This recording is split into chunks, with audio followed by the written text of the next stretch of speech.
So remember when I said that I have a bunch of pre-generated worlds that I use? Yes. He basically used one of the ones I was using internally. So obviously it works, because if it didn't work, then I would have fixed it already. I see. Okay, so he did not generate a new world. That's what I kept trying to get him to answer, but he wouldn't answer the question. Well, he did in the sense that it wasn't using the 0.2 world. It was using a 0.3 world, but it was a biased sample, because it's one of the saved worlds that I was using for internal testing, and because of that, I made sure that it works on this one. Well, Yeah, I guess that makes sense. If you had to generate a new world every time, that would be kind of tedious. not only that, seeing a new world every time makes debugging more difficult, because more variables change. I see. Oh wait, what? What's Um, this? it, it won't have helped. I didn't know what was wrong when I asked Amanes to upload a build. So I assumed it was because of language issues like last time and the time before that and so on. Um, so I did something that would have hopefully fixed it if that was the issue. But since that's not the issue, it won't help. So you may not even download it. Ah, okay, yeah. Well, I mean, yeah, the time has already come for the stream, so I just won't bother. Mhm.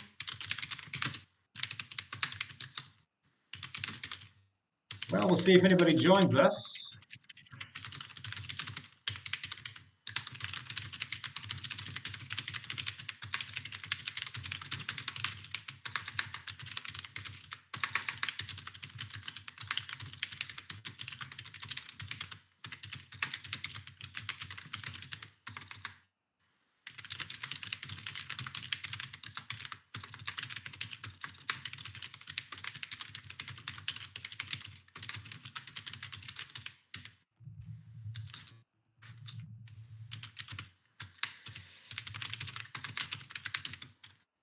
Yeah, in retrospect, I should have asked Damian to write a message for everyone, like uh, in the last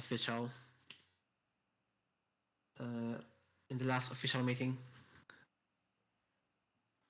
Yeah, well, whatever. I mean, people know my streams happen if they pay attention at all, so they'll come if they want to. It doesn't really matter. I will ask him to make a real announcement for the next one. He was telling me that he could join too, but not this week, so maybe that's even for the better. We could Okay. get the whole family ready. Yeah, it's fine, whatever. And well, maybe we can have a big one just before 0.3 is released or something when everybody's all together. Yeah. Alrighty. Well, I have started the stream, but as always, I'm kind of just hanging around waiting for people to arrive.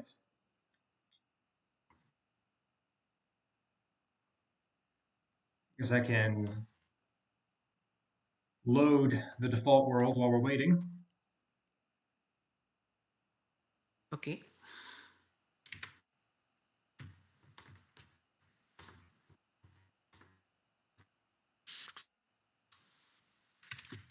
Oh yeah, you say there's not a UI for some of the stuff you added. It's only in the console. Is there a way I can see that? Don't you see the console? Yes. Sorry. What I mean is there a way I can show it to the viewers, but without just showing the console? Is there something in the game I can show them? That's what I'm trying to say. I think you'd have to display it in OBS in the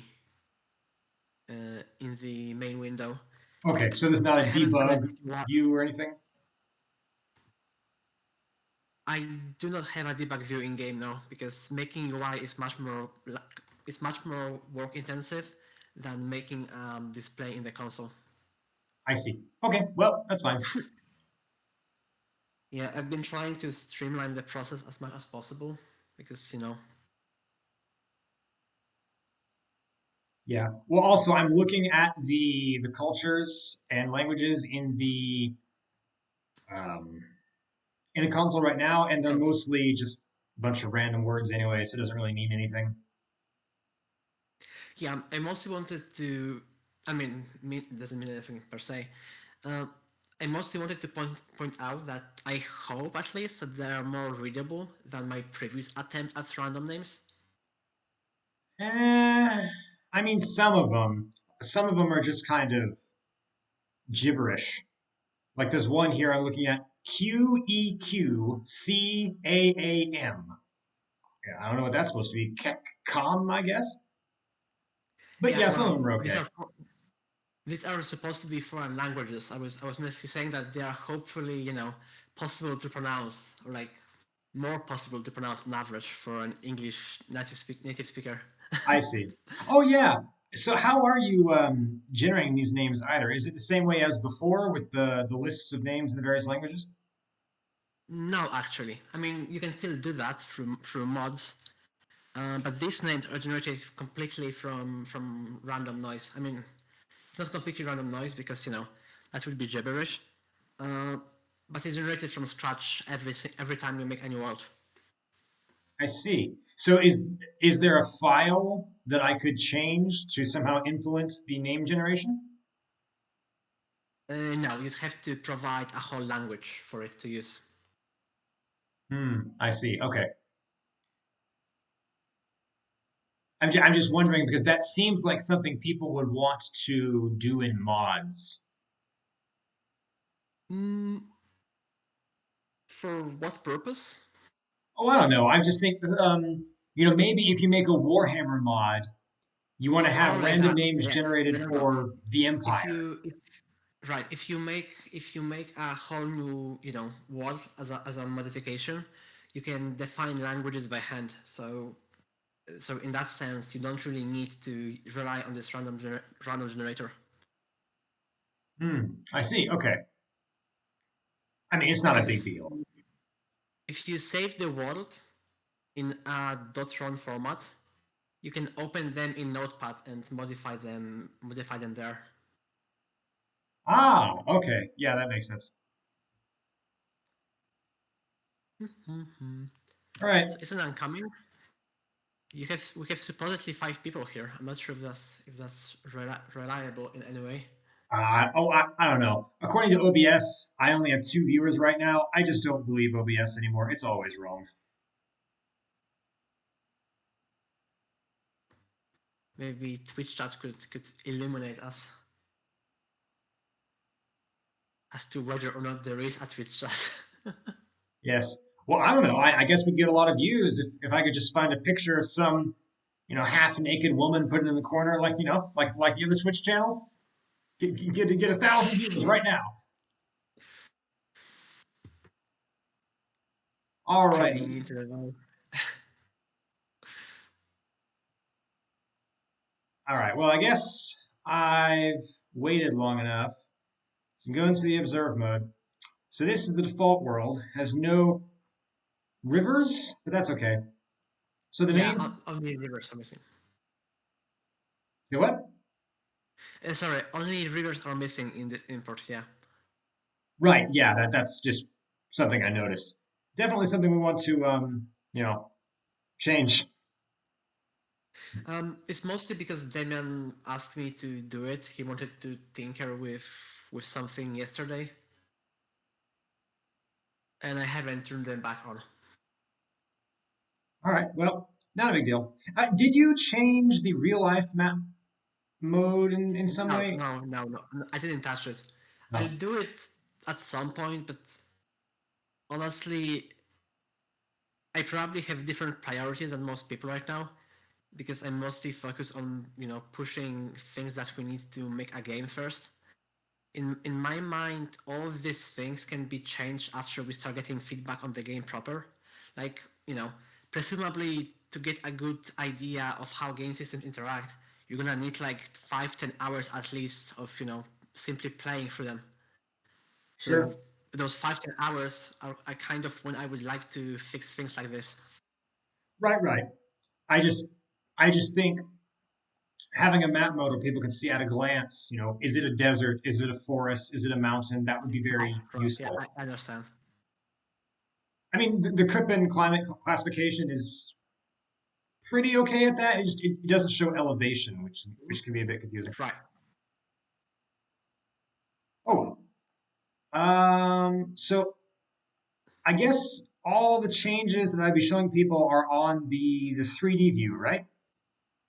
Um, and I guess in the political map mode, Yeah, that's what I'm showing but right that's now. not Yeah. very interesting. Oh, sorry, there is some delay on Twitch. Oh, yeah, I know. It's fine. But yeah, I can see that there are Yeah. these dots placed all over.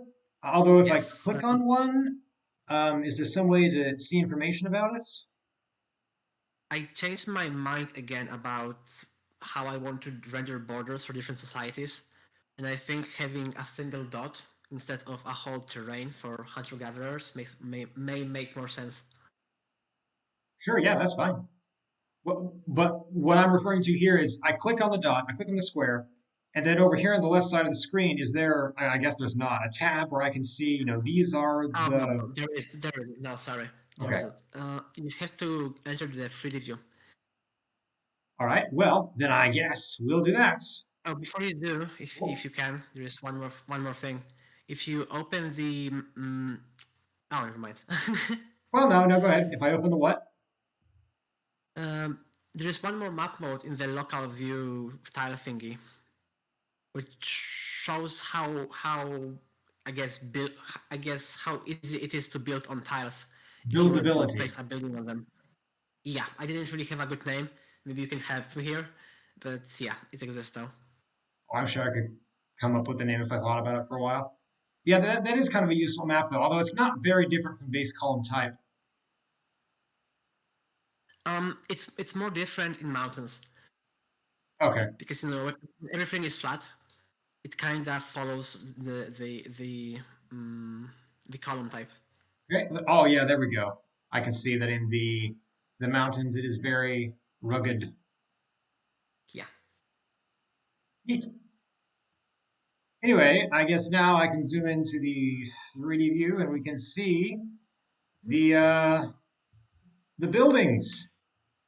So, is this representative of the kind of art style that you want the game to have, the sort of the texture quality and so on? Is this a trick question about the buildings?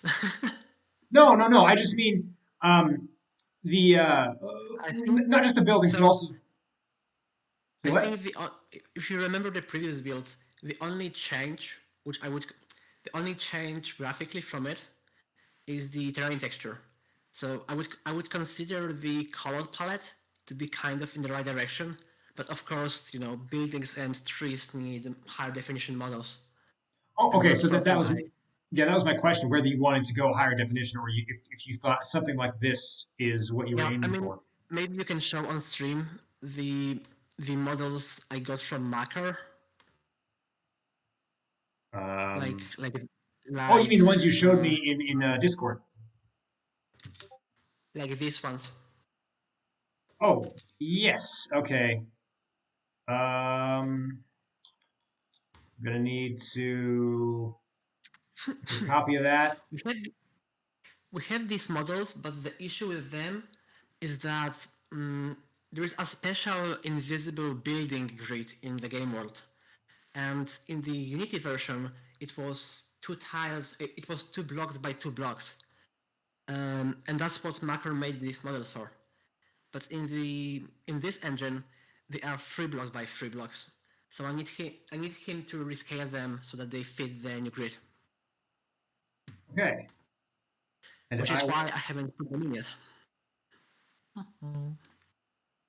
uh, what the heck?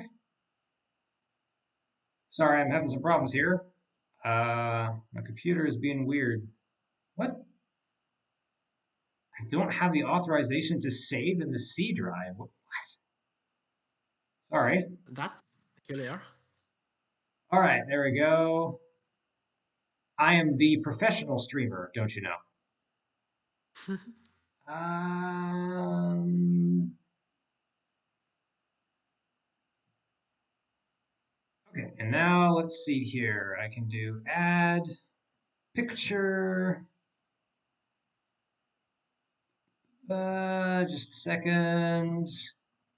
Wasn't expecting to have to do this. Do and there. Okay, there it is.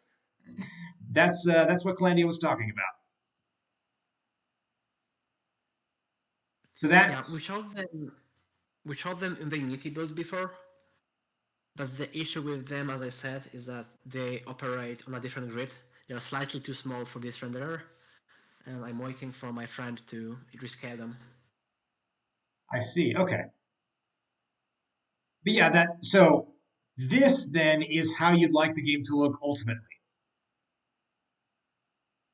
That's much closer to it, yes. Okay, closer. So All right. the grass is wrong. Yeah, I say closer because uh, we had some disagreements over art style in the past, and Damian uses Breath of the Wild as the example of what he would like the game to look like. Uh, I'm not sure if we have the funds to get there, and this is kind of like a bootleg version of mine and Macro attempt at imitating that art style. But the advantage is that it's significantly cheaper. So it's closer to what we'd want the game to look like. But if we sold like 10,000 copies at some point, we'd probably hire artists to replace all of it. If that makes sense. Yeah, I see. I was thinking you were going to go with something a bit lower poly. So when you said Breath of the Wild, I thought, ooh, I don't know. That's kind of a high ambition there. Yeah. That's basically why I said this is closer, but not exactly what we'd ideally like to see. Because this is like I don't know, 100 vertices per model. That's really low. Like even games in 2004, 2001 had higher polygon counts than this. Well, that's fine. So long as we have gameplay, we can work with simpler graphics. Pretty graphics, a good game do not make. For the time being, at least. Anyway, now I can show people the different terrain colors on the ground. They can see the greens are a little different. And there's some terrain variation, although it's difficult to see with the draw distance being so short. And the location being a flatland. Well, no, I mean here's some nice hilly terrain right here. Yeah, there is a lot of new terrain types. There are plateaus, there are canyons, there are hills, craters. There are even some more niche things like chocolate hills and pingos. Well, I do love chocolate. I think. Sorry. I was making a stupid joke. Don't worry about it. Oh, yeah. That was a lone mountain, which should break up the terrain on flatlands, so that there is more strategic consideration to building placement and settlements. Yeah, yeah, it's fine. I really like it. It's a lot better than last time for sure. It looks kind of I don't know, blobby, I guess, when I look at it from a great distance. But that's fine. When you're I playing the think game up I close, it's think not a big deal. I think it depends on the formation. Could you maybe open mountains just for All right, comparison? let's Because go to the mountains. these ones are called blobby hills in the code base, so them being blobby is kind of the point. Oh, I see. Yeah, okay, these ones look a lot more jagged. For some reason, this makes me think of MechWarrior 4. Oh, that's not something I would have thought of. A bunch of desert maps in that game. I don't know. Anyway, yeah, these ones are a lot more rugged. They also have stone on very steep slopes, which wasn't really present before. Right, I see that. Yeah. And I think that your computer is now too slow, so I'll need to optimize it because you can Ah, outrun the terrain from what I noticed. well, yeah.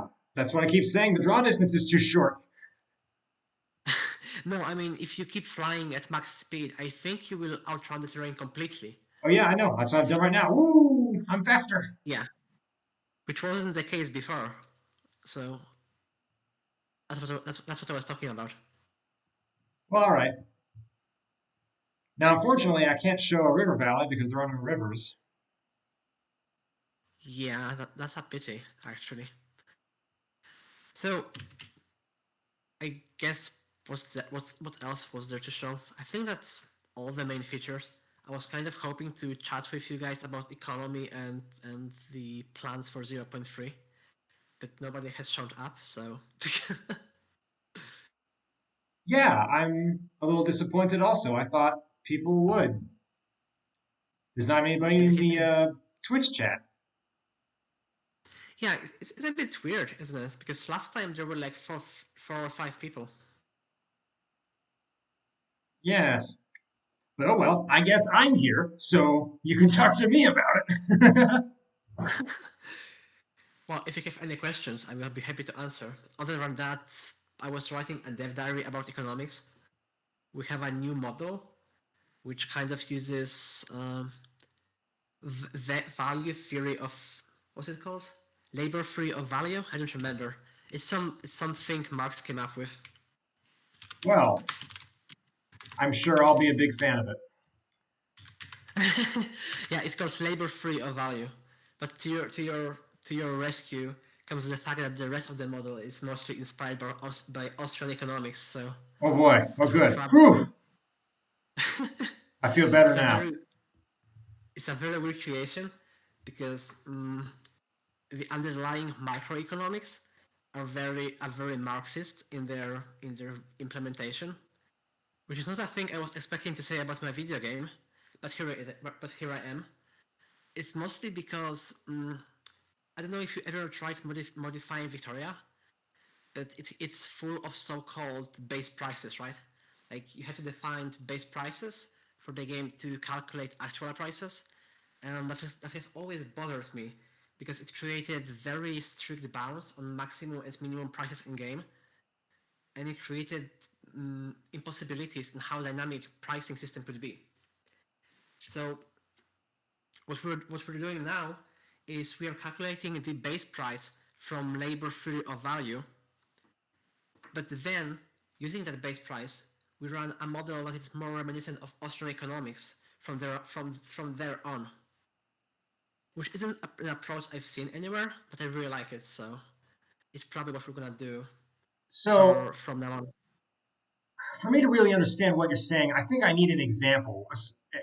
I mean, we're talking about these Okay, Neolithic societies. Give me an example of something that I would see playing the game here in the beginning.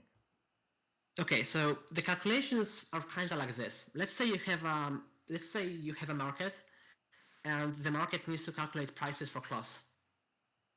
The way this works is that it looks at all producers and importers of that trade good in a market, for example, your settlement, and then it calculates the amount of work hours needed to produce a single unit of that trade good. And that amount is treated as the base price that would be predefined by the model in Victoria. And from there on, we modify it further based on supply and demand in the market to get the final price.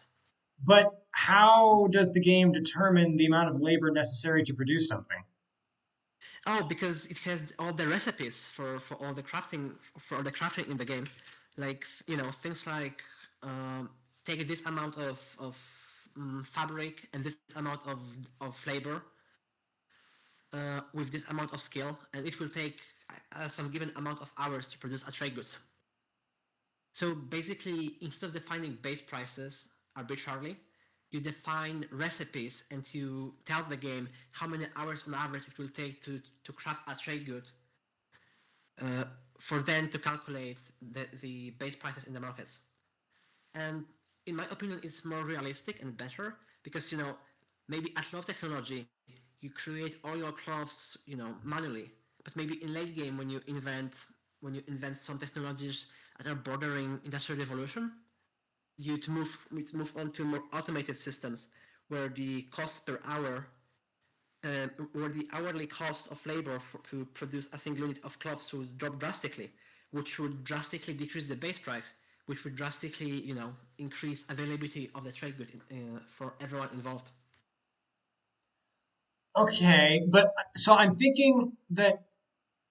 just having the amount of work necessary to produce something be the determinant of its base price is a bit too simple because there are some things that are just inherently more valuable than others, regardless of labor. Like, for example, if I dig a gold nugget out of the ground and process it into a gold bar, that might take less work than, I don't know, weaving some magnificent tapestry. But that gold bar will be worth far more than the tapestry because it's made of gold as opposed to cloth. Yes, that's where demand and supply come in. Oh, okay, so supply and demand could it could be so strong that it could kind of override whatever labor costs were if it were extreme enough. Yes, basically. Okay, So that's where the model stops being quote unquote Marxist and becomes quote unquote, modern economics as opposed to okay. outdated economics. So I guess I'll give an example. Let's say there are two societies and they both produce pottery, but the pottery is in different styles. And one society produces pottery that takes a lot of work. It's very fancy, has lots of paint. I don't know, whatever. It's a lot more difficult to make, but the other society just doesn't like that style, kind of arbitrarily. It's a cultural thing. They just don't find it very tasteful, so they're not interested in that. And they would never buy it. So even though it requires a lot of labor to produce, it would have a very low price because they don't care about it. Yes, there wouldn't be demand for it. I see. Okay. I mean, I guess that makes sense as a way of kind of dodging the problem that you described with Victoria of there just being a sort of arbitrary base value of Yes, something. and that problem is much worse for swords because, in Victoria, you can kind of pretend that the prices make sense for some period of time. It's just 100 years after all. But in South, we'd be dealing with such vast differences in productivity that I don't think you can really, not do something like this. Especially since different societies will have completely different tastes and opinions as to what they should consume and in what quantities. Like, even in Victoria 3, I don't think they will be considering things like societies that don't wear clothes at all. You Yeah, know? yeah, I see what you Like, mean. Right. I'm thinking about it. I, I'm still just not satisfied with the amount of labor being the the base determinant. I think it should be that combined with the materials it's made of. For example, you talked about cloth. I mean, you could have cloth that's made of linen, or it could be made of sheep wool or llama wool. Um, there are many different kinds of cloth that could be made flax, and well, those yes, but different. those would be largely different items. Oh, oh, I see. Okay, so there would be flax cloth, linen cloth, uh, wool, so on. Yes, so the way it works is that you have multiple items are grouped into so-called categories. So, for example, if you had wool cloth and linen cloth, they could be sold as plain cloths or as luxury cloths or something along those lines. And if they are sold as plain cloths, they would be competing with all the other cloth types. Uh, so, they would have to have low hourly cost to be competitive in the market because otherwise they wouldn't really be justifiable as far as the production goes. But if they are sold as luxury clothes, then maybe you have more leeway with how much labor you spend on them because you'd be competing with more refined goods on the market. Okay, I see. I mean, I guess at the moment it's all abstract. What you're saying, I understand what you're trying to do, I think, but ultimately I think I would just need to see it working in the game to really I criticize it. consider I consider I consider different approaches, like as you said, taking into account the material, but then what determines the value of the material, and you kind of get back to the same problem where you were. I see, yeah. Although, actually, that reminds me. Um, Mhm. so you said that the game determines the amount of labor necessary to produce something based on the Yes. crafting recipes. Uh, Yes, so I guess the time needed to complete something is included in the crafting recipe. yes, exactly. Okay.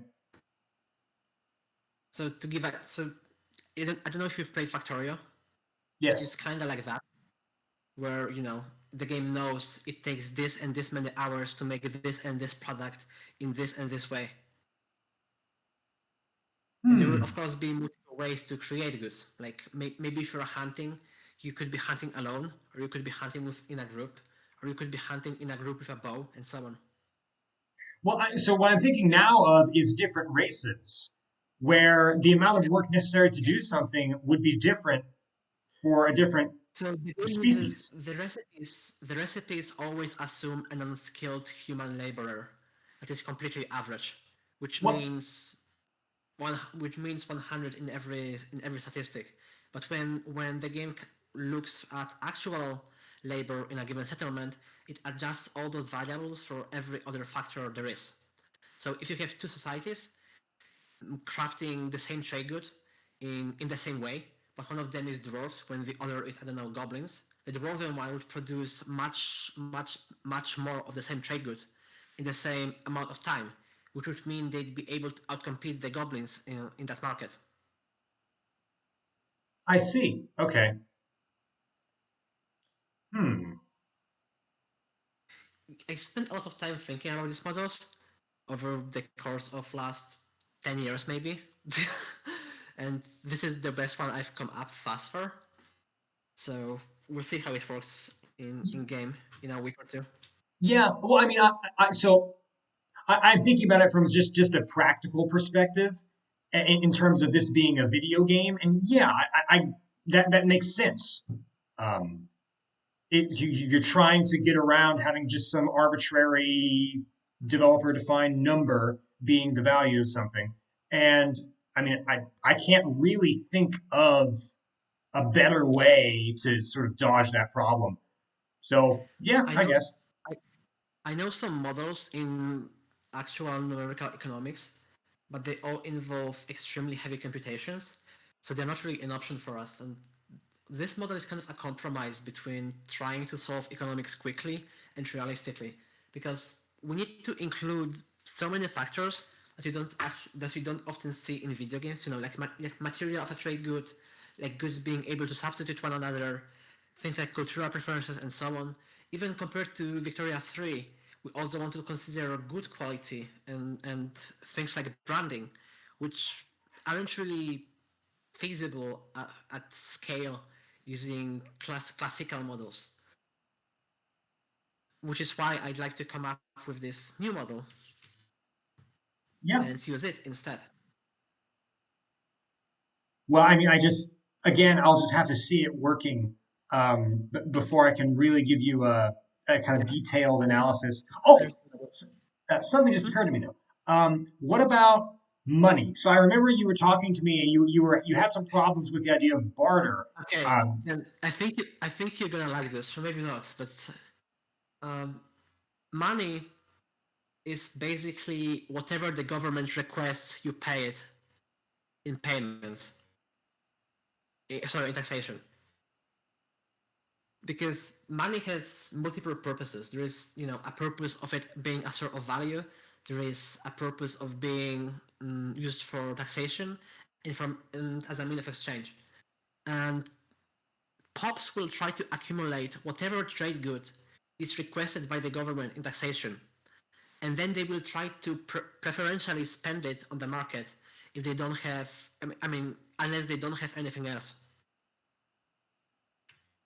okay. Well, so what I'm thinking of though is situations where there could be multiple possible ways of paying taxes. So, for example, in the kind of the middle part of the Roman Empire, there were basically three ways taxes were paid. There were the gold coins that the aristocracy used. There were the silver coins used by kind of the middling people, and then there were taxes paid in kind, which meant they were paid just with sacks of grain or goats or Right. whatever. That you would just give that directly to the Fortunately, government. fortunately, that isn't really problematic. Are you familiar with something called Gresham's law? No. So when there are multiple forms of money, there is a monetary principle that quote unquote bad money drives out good. And you can use it to determine which one should be used if there are multiple forms of taxation. So if I understand you correctly, if we go back to the Roman example, let's say the silver denarius is generally more desirable than paying taxes in kind because the denarius can be used to buy other things. So if I'm a farmer, I will try to pay my taxes in kind whenever I can and just give up the sacks of grain directly so I can keep my denarius coins and spend them elsewhere. Yes. Okay. So people will preferentially then save whatever is the most valuable or maybe most useful form of currency. People will try to make savings in whatever is the most expensive one. They will try to pay taxes in whatever is least expensive, and they will try to trade in whatever is most used on the market. I see. Okay, yeah. I guess the Roman example there was a pretty good one. I didn't even intend that, but hey, that's a I, happy accident. I was actually thinking about that exact thing, the Roman tax system, when I was considering these things half a year ago. So it's something I took into account at the time. Oh, very good. Well, then, so There is also a system for societies without states, because um, who was the state demanding taxation in the cowrie shell commodity money thing in upper Neolithic, say Africa, because there wasn't really any state formation at the time. There weren't really any taxes being paid, but there was still money. So what happens in South is that every culture has a trade good assigned, which is called traditional money. And if there is no state to enforce anything else, it will be used to make transactions and to store wealth whenever possible. I see.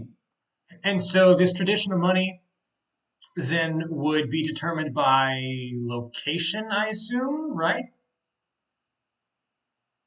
I don't have a fail-proof algorithm yet. The current one I have in mind is the most expensive trade good produced that is possible to produce in the market Well, that was produced in recent history.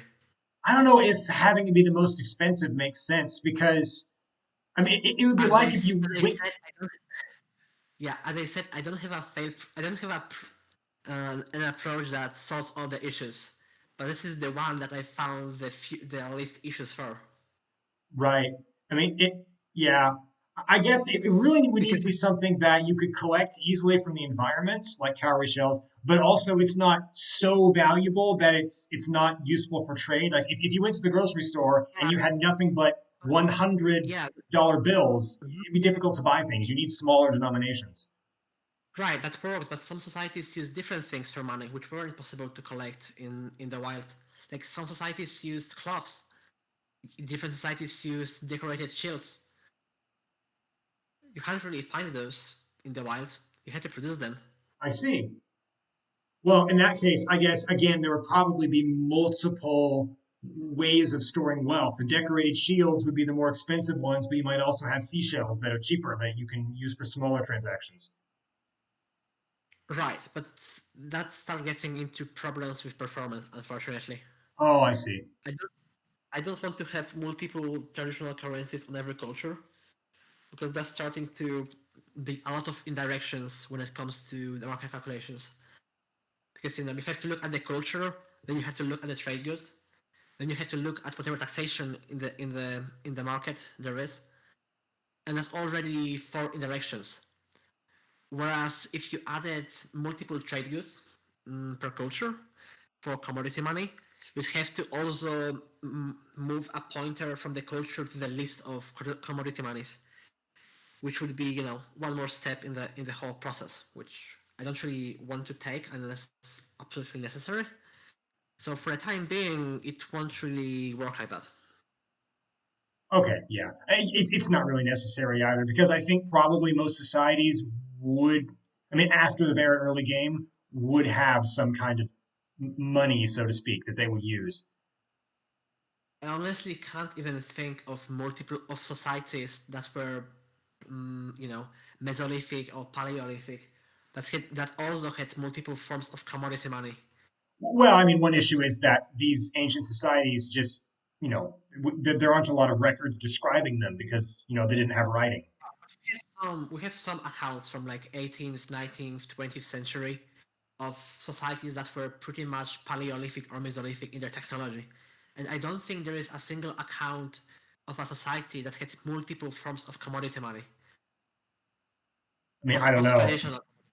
Sorry. Well, again, it doesn't really matter. It's just something I thought of. But yeah, like you said, it would be difficult for the performance of the That's game. tricky because what is commodity money?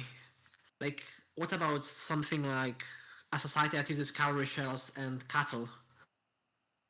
Cattle could be used for gift giving, but cowrie shells could be used for trade between strangers. Right, yeah, Um, and cowrie shells can be stored in a way that cattle cannot, because cattle are living things that have to move around and eat and stuff. well, you also store cows in a sense because they live for a long while and you Well, presumably own them for extended periods of time. yes, but I mean, I can bury a pile of cowrie shells, and it's going to be there for a while, but the cow will eventually die, or it can become injured or something. Yeah, but a cow can also produce cows. So Ah, this is true. Well, whatever. like, Anyway, I think we're not really disagreeing here. We're just it doesn't matter. yeah, we're not. Okay. Well, Oh, that we have someone in chat. Yay! oh, it's King Jerkra. Hey there, you're the first person to say something in the past 40 minutes we've been streaming. Although apparently I have a lot of viewers, nobody has said anything. They are too scared. I guess so. Well, let's see.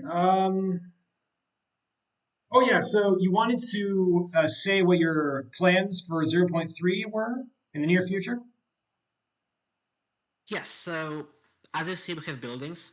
So my work for the next week will be making humans walk around like before, and this time also in the 3D view because I don't think we had buildings previously, had we? Kind of, but not really. I mean, we could place blocks, kind of like in Minecraft, that would debug things, Yeah, that but was kind of that was kind of shitty, wasn't it? it wasn't like buildings like you have them now. No, it was much simpler. Yeah. So now that we have them, I'll be making sure to utilize them as quickly as possible. So uh, characters walking on the map and building custom buildings in settlements. One of the big issues with making humans reproduce in the past was that there weren't really buildings that could be placed on the map. So you kept asking me when are people gonna reproduce and so on, but that was always bottlenecked by the fact that I couldn't create new structures on the map. So with that out of the way, we'll be having people reproduce, die, and hunt again. Okay, and so would I mean, is the goal then in the near future? When I say that, I mean the next week or two, to have the situation be such that the population would eventually spread over the whole world, and not just be these few tiles here and there. Yes, of course. Ah, very good. Well, first you'll need to fix that problem we were having though with the world generation. Oh yeah, yeah. But I think I know what's wrong because now that buildings are a thing, the game I kind of assumed that there will always be a spot for a building. But as it turns out, it's not always possible for there to be a spot for a building because my world generator produces much steeper slopes than this one. So what happened was that the game tried to place something in a mountain, presumably, and there wasn't a single, flat spot on the entire tile, so it couldn't, and it failed. I see. Okay. Well, yeah. I mean, I'm sure that's something you could fix. Um, So I think that's everything there is to talk about, unless you have more questions. uh, no, no. Well, so do you plan to do anything at all with the real life map mode, or just leave it like it is until after zero point 0.3 is released? Not after 0.3 is released, but certainly after 0.3 is playable in the test channel. I see. Okay. Yeah, because I was just thinking that the real life map mode would probably be what people first look at when they look at the Between game. you, between you and me, they might wouldn't let me release this game with this map mode like this. Oh, I see. Okay. Well, that'll be our little secret. There's no way Damien would find out about us. It's not like we're streaming live on the internet or something. No way at all. Nope, our secret. King Jerkra asked if hunger is gonna be added soon, and the answer is it's already in, but you can't see it because there is no UI. Well, also, we need to have the situation be such that people can collect food, also, right? Yep. Oh, yeah, that's actually something else I wanted to ask about. So plants and animals that can be harvested from the tile. So previously in 0.2's version of that, each tile had one kind of plant and one kind of animal that could be collected. Is that also what you plan to do here? No, it works differently because buildings.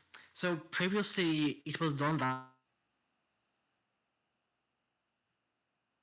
called a hash set was very slow, and the alternative, which is a list, didn't meet performance requirements for other things.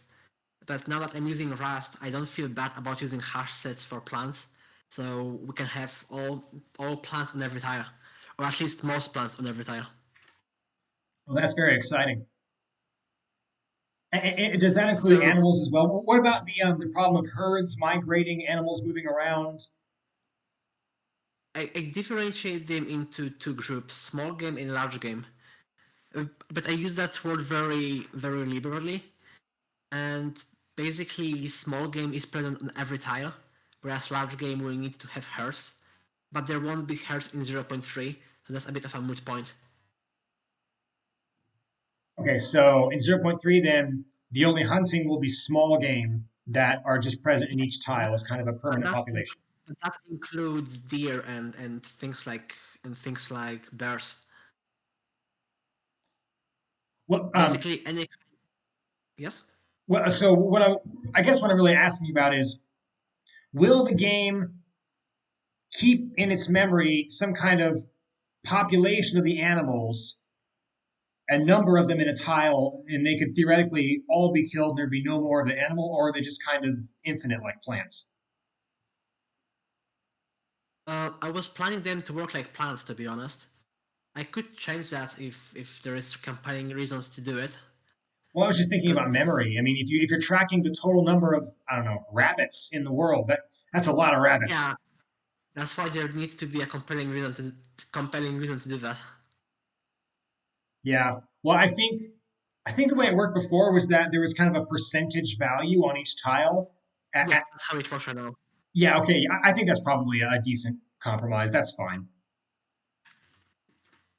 Because if animals are possible to modify, then people could add like 200 of them and then ask themselves why the game crashes. I Yeah. don't really like I don't really like the idea of modding being too easy to break the game with.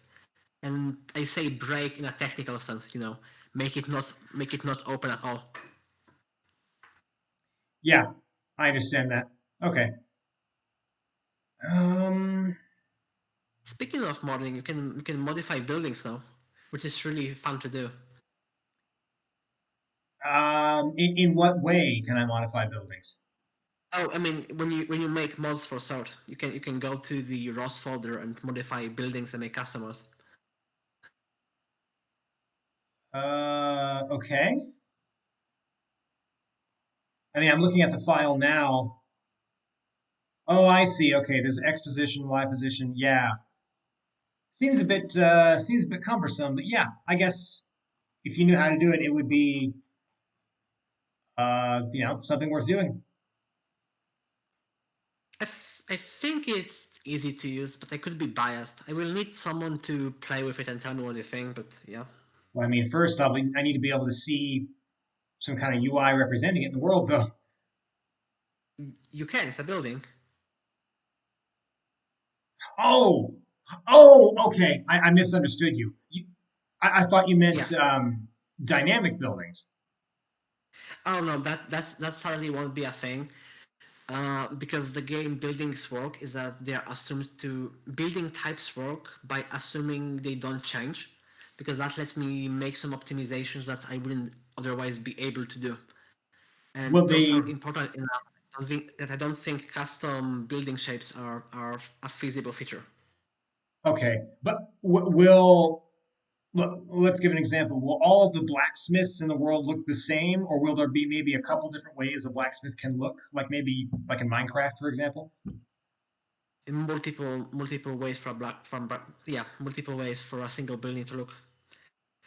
But Even right now you have three buildings that are households and they all look different. okay, but what I mean is all of the possible ways a building can look will be defined in the building, .txt file in the raws. It's not something that will be, procedurally Yes, generated. but the language in which you design these buildings is a full programming language. So if you want to generate like 100 of them or something, you can do that in code in the definition file. You I don't have see. to type out every single one by hand, you know. Okay. Well, then that's definitely something that would be beyond my capabilities. But yes, I'm sure there'd be a lot of people who would have a lot of fun doing that. Yeah, I will really need someone to like sit down to it and try modifying it. Maybe I ask Damian because he told me he doesn't have enough time to work on big game systems, but he could find time to tinker with a thing or two here and there. So maybe I ask him if he could try making a mail and taxes for South. Well, that might take a little while. We've come a full circle. That's it. That's right. He's going to be modding his own game. Well, Alrighty. yeah, I can't think of anything else I wanted to ask you. And Yeah, our, that's fine with me. We can try repeating it in a week or two. And this time I ask Damon to make an official announcement so that we are not alone. yes, that would be nice. And then maybe we'll get more questions in the chat room as well. Well, From the chat being a single person. yes, yes, the whole time chat was just one guy. Thank you, King Jerkra, for being the whole chat. I know it's a big responsibility. Well, all right then. I guess. Hey, that's about an hour, so that's a good stream, even though most of it was just talking. I suppose Yeah, then we can end it there, and we will see each other in some relatively small amount of time, a week or two. yeah. As I said, I'd like to make these more often, even if they are smaller. Okay, sounds fine to me. I mean, okay, good. I'm Next, always free on Sunday. King Dorkara, King Dorkara asked, so next week maybe, and the answer would be yes, actually. I would probably like to do it next week. Don't make promises you can't keep. Well, even if I were to fall sick and do nothing for a week, I still want to do it because I'd like to get all the patrons together again. Oh, I see. Yeah, okay, that's fine. Well, all right then. I So guess we'll see each other next Sunday. Sunday, yes, Sunday, next. Sunday. Bring a can of soup and get a free, free, free. You have a can of soup. I did not get that reference at all. I'm sorry. It was stupid. Don't worry about it. It's from monster truck rallies in the United States where the announcer, if it was on a Sunday, he would say, "Oh, this Sunday, Sunday, Sunday, come to the monster truck rally, rally, rally to see the big trucks, trucks, trucks." He'd repeat words over and over. He just I was trying to Yeah, hype up the stream as though it were a monster truck rally. I've never heard that before. Well, go look up some advertisements on YouTube then. They're pretty funny. I may do that. Anyhow, it's been an hour now, so I think it's a good time point to wrap it up. Yes, I think so too. All right. Well, thanks everybody for coming, and we'll see each other next week. Goodbye.